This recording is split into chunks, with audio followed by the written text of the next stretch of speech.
கோவை உக்கடம் பேருந்து நிலையத்தில் மெட்ரோ பணிகளுக்கான கள ஆய்வில் அதிகாரிகள். போக்குவரத்து நெரிசலுக்கு தீர்வை தரும் மெட்ரோ திட்டத்திற்கு வரவேற்பு. சென்னைக்கு அடுத்த பெருநகரில் முதன்மையானது கோயம்புத்தூர். லட்சக்கணக்கான மக்கள் வாழும் கோயம்புத்தூரில் போக்குவரத்து நெரிசலில் சிக்கி தவிக்கும் நிலை இருக்கின்றன. இந்த நிலையை போக்குவரத்திற்காக மெட்ரோ அமைக்க வேண்டும் என்ற கோரிக்கை பல ஆண்டுகளாக இருந்தது. இந்த நிலையிலே இதற்கான அறிவிப்பை தமிழக அரசு வெளியிட்டது. இதற்கான மெட்ரோ கட்டுமான பணிகளின் குறித்தான ஆய்வு நடைபெற்றது.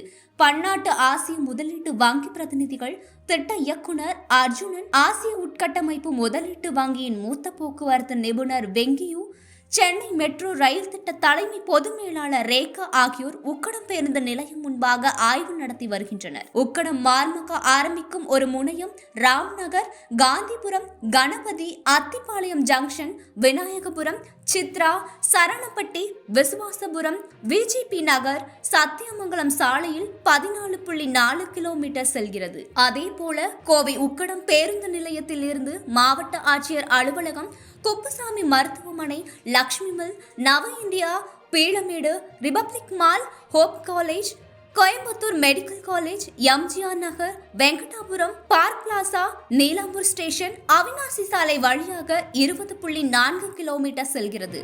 மெட்ரோ மேம்பால பணிகளுக்கான உத்தேச திட்ட மதிப்பு 10,740 கோடி. நெருக்கடியில் இருக்கும் போக்குவரத்துக்கு நிரந்தர தீர்வுகள் ஏற்படும் என பொதுமக்கள் எதிர்பார்ப்பு.